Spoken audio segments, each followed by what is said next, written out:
Good morning, friends, and welcome to the Sharekhan's pre-market update. First and foremost, the global markets. Yesterday, we saw some profit booking happening in the Dow, which was down by around 44 points on the back of the data on the services which came for the month of December, which showed that the economy has been growing at a slower pace, and because of which we saw some profit booking happening in the indices.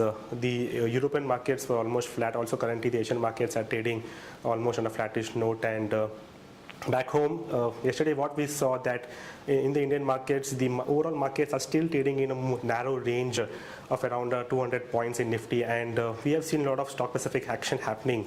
The only trigger now which is markets are looking forward to is the results for the last quarter, where we might see some sort of overall movement in the indices, but else markets are still trading in the range and a lot of stock specific actions taking place. So as far as the flows are concerned, yesterday we saw the FIs, and now we have seen some outflows happening.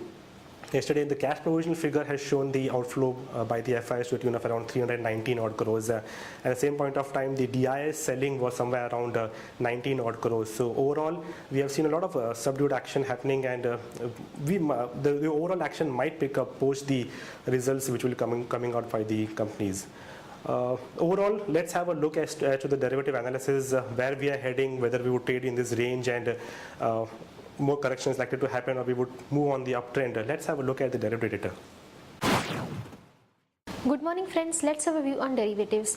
Yesterday, markets were very volatile and choppy and traded in a narrow band of approximately 30 to 40 points and closed the session with a negligible loss of 0.36%.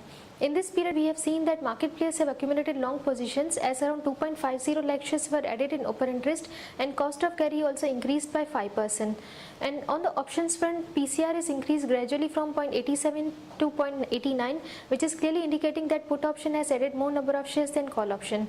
We can see that put option has added around 22 lakh shares open interest, and call option has added around 15 lakh shares in open interest, which is clearly visible in the options activity, as we see put strike of 6,000, 6,100 and 6,200 has seen a good number of activity in open interest front, and call strike of 6,200 and 6,300 had seen a good rise in open interest.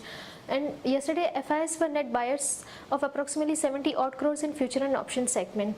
Our intraday support would be 6185, 6205 and resistance would be 6250. Overall, our bias for the market is negative as we are trading below our weekly VWAP of 6,300, but we may expect a bounce in the market. Thank you.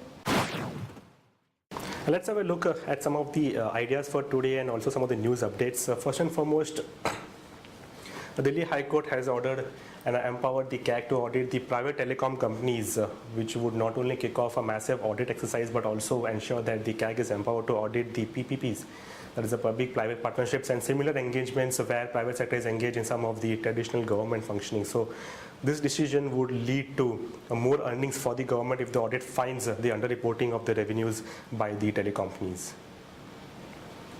On the other news update, the decision for the OFS, as the offer for sale for IOC, is likely to be out this week. So sources say that the oil ministry has tried to convey an inter-ministerial group, and they will meet on Wednesday to perhaps decide the pricing of the offer for sale for IOC. On the other news, the group of ministers is looking into the revival strategy for BSNL and the MTNL, and they will meet on 8th of January to discuss the key issues. So we might see some action in MTNL today. Another news update, the US drug regulator is likely to visit the Wokhardza factory in Shendra, Maharashtra for an inspection this month. So if the company manages to get a go-ahead from the regulator for this manufacturing plant, it may result in resumption of the supplies of several products which were banned from the US last year. So we might see some action happening in Wokhard today. Friends, the Blackstone has bought around 2.79% stake in the MCX for around 81 crores after the Forward Markets Commission has given the private equity giant its nod to hike the holding in the commodity browse to 4.99%. The seller has been Merrill Lynch, which has sold the entire stake amount, which is around 2.79%, and has been bought by Blackstone.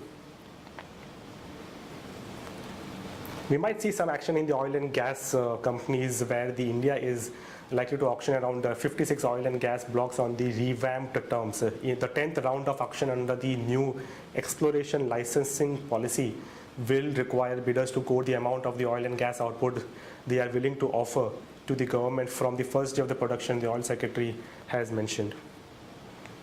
The first long idea for today is Apollo Tyres, where we have seen that the rubber prices in the Kuala Lumpur has fell further on the concerns that the China growth is slowing, and so the Malaysian rubber brand benchmark, which has been 20 SMR, has slid to around 225.50 a kilo from 229.25 in the previous week. So the overall action we are recommending is to go long on Apollo Tyres with a stop loss of 104, and we can target somewhere 109, 112.